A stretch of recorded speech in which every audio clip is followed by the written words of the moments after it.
de Marne et non de Seine-et-Marne. Le salon du tourisme ouvre aujourd'hui à la porte de Versailles. C'est l'endroit idéal pour préparer ses vacances d'été.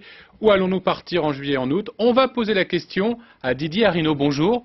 Vous êtes le directeur de ProTourisme. Bonjour. Vous dévoilez aujourd'hui les résultats d'une enquête sur les tendances de consommation touristique des Français pour 2014. Seuls 41% sont partis en vacances l'an dernier. Est-ce que les prévisions sont plus optimistes pour cette année? Alors, 60% des Français cette année envisagent de passer au moins une nuit en dehors de leur domicile. Et on a une légère augmentation puisqu'on est à 42% de ceux qui envisagent de passer au moins une nuit en hébergement marchand. La bonne nouvelle pour les Franciliens et pour le tourisme hexagonal, c'est que les Franciliens vont partir plus nombreux ou envisagent de partir plus nombreux cette année et avec un budget à la hausse. Il faut savoir que les Franciliens, c'est un quart des départs en vacances des Français et surtout un tiers de la consommation touristique globale.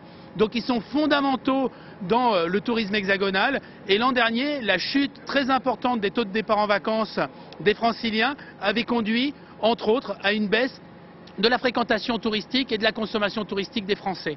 Pour Alors ceux qui ces ne partent Franciliens, pas, il y en a... Didier Arinaud, pour ceux qui ne partent pas, c'est toujours le chômage ou la peur du chômage qui empêche de boucler ses valises? Alors, le chômage est le cancer du tourisme. On sait qu'un chômeur, ça a une incidence sur la consommation touristique de 6 personnes autour. Mais l'an dernier, au-delà du chômage, il y avait toutes les catégories sociales qui partaient moins.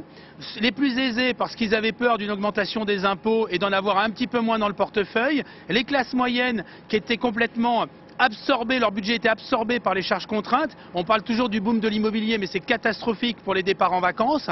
Et puis les plus démunis, qui eux n'avaient absolument pas les moyens de partir, avec une diminution aussi des aides sociales. Donc cette année, on a une reprise des classes moyennes, une reprise aussi de ceux qui ont le plus de revenus. Et tout cela conduit à être un peu plus optimiste pour l'année 2014, même si ça n'est pas extraordinaire. Et puis les Franciliens, ils veulent aussi un peu plus partir à l'étranger. Ça, c'est une moins bonne nouvelle pour les acteurs où du vont tourisme partir hexagonal. les Franciliens cet été? Quelles sont les destinations privilégiées pour les vacances d'été?